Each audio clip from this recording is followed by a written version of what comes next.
Desde tempos que o homem ainda desconhece, o universo se tornou visível. As Escrituras declaram em Hebreus capítulo 11 versículo 3, pela fé entendemos que o universo foi formado pela palavra de Deus, de modo que aquilo que se vê foi feito do que não se via. Isso nos revela que Deus habitava em um mundo invisível, acompanhado por seres celestiais, uma criação de anjos que o adoravam. Mas, em um momento eterno, Deus decide se manifestar, e com sua palavra poderosa criou os céus e a terra. Assim declara Gênesis capítulo 1, versículo 1, no princípio, Deus criou os céus e a terra. Desde esse momento, um mundo invisível agora era visível, e começou a criação do universo que hoje conhecemos. A palavra de Deus foi um instrumento criador, pois como diz João capítulo 1, versículo 3, todas as coisas foram feitas por ele, e sem ele nada do que foi feito se fez. O apóstolo Paulo acrescenta em Colossenses capítulo 1, versículo 16, porque nele foram criadas todas as coisas. Tudo foi criado por meio dele e para ele. Agora a pergunta, quem é ele? O próprio João esclarece, no princípio era o Verbo, e o Verbo estava com Deus, e o Verbo era Deus. João capítulo 1 versículos 1 e 2. E o Verbo se fez carne e habitou entre nós. João capítulo 1 versículo 14. Aqui entendemos que quando Deus decidiu criar o mundo físico, já existia seu Filho, o Verbo, Jesus, que é a própria essência do Pai. No entanto, ninguém jamais viu a Deus. João afirma em capítulo 1 versículo 18, a Deus ninguém jamais viu. O Filho unigênito, que está no seio do Pai, esse o revelou. Isso implica que nem mesmo Adão viu a Deus. A Bíblia relata que ele ouviu sua voz no jardim. O que muitos chamaram de ver a Deus, foi na realidade ver manifestações do Filho, ou de Miguel e Gabriel, servos celestiais enviados com propósito divino. Esse mesmo Jesus, a imagem visível do Deus invisível, é quem se apresenta como mediador e consumador da última aliança, uma aliança definitiva. Já no anúncio dado por Deus ao profeta Isaías no capítulo 1, Jeová manifesta sua separação do povo de Israel por suas rebeliões. Nos versículos 10 ao 15 do capítulo 1, Jeová denuncia a rejeição de como a lei e a justiça estavam sendo implementadas. E essa mesma repreensão vemos em Oséias capítulo 4 versículo 6, o meu povo foi destruído porque lhe faltou conhecimento. Eu te rejeitarei para que não seja sacerdote diante de mim. Também me esquecerei dos teus filhos.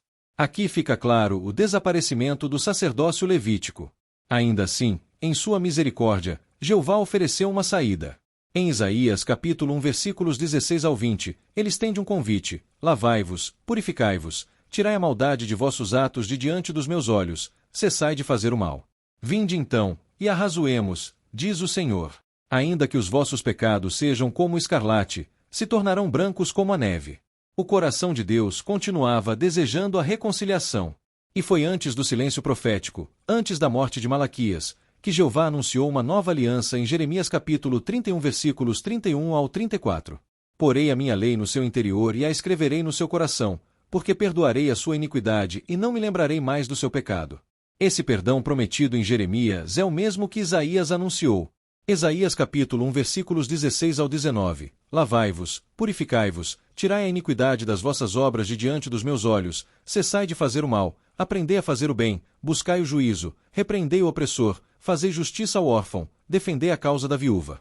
Vinde então, diz o Senhor, e arrazoemos. Ainda que os vossos pecados sejam como o escarlate, se tornarão brancos como a neve, ainda que sejam vermelhos como o carmesim, se tornarão como a lã branca. Com a chegada do silêncio de Deus por 400 anos, cumpriu-se a sentença. Quando multiplicardes a oração, não ouvirei, as vossas mãos estão cheias de sangue. Isaías capítulo 1 versículo 15. Mas nesse silêncio também amadurecia o cumprimento da nova aliança. E quando chegou o tempo determinado, o Verbo se fez carne e veio como mediador de uma nova e melhor aliança. Hebreus capítulo 8 versículo 6. Todo aquele que se batiza se coloca em conta com Deus. Pois é o momento de entrega dos pecados e de pedir perdão por todos eles. E você se coloca em conta com Deus. Esse é o momento em que se cumpre Isaías capítulo 1 versículos 16 e 17. A partir desse momento, Deus cumpre sua aliança. Isaías capítulo 1 versículos 18 ao 19. Jeremias capítulo 31 versículos 31 ao 34. E a pergunta que surge é: como nós, os gentios, entramos nessa aliança? Desde muito antes, Deus havia anunciado que Edom, ou seja, os gentios, também seriam seu povo. As profecias falavam de um tempo quando Jeová estenderia sua mão àqueles que não eram seu povo. E assim como estendeu um convite ao povo de Israel para se colocar em conta, o mediador nos estendeu esse convite. E assim aconteceu. O próprio Jesus disse em João capítulo 10 versículo 16, ainda tenho outras ovelhas que não são deste aprisco, a essas também me convém conduzir, elas ouvirão a minha voz, e haverá um rebanho e um pastor. Em Jesus Cristo nosso Senhor, cumpriram-se as profecias. Esse convite continua vigente. Todo aquele que ouve sua voz, o Espírito Santo o instrui a se colocar em conta, e entra na aliança.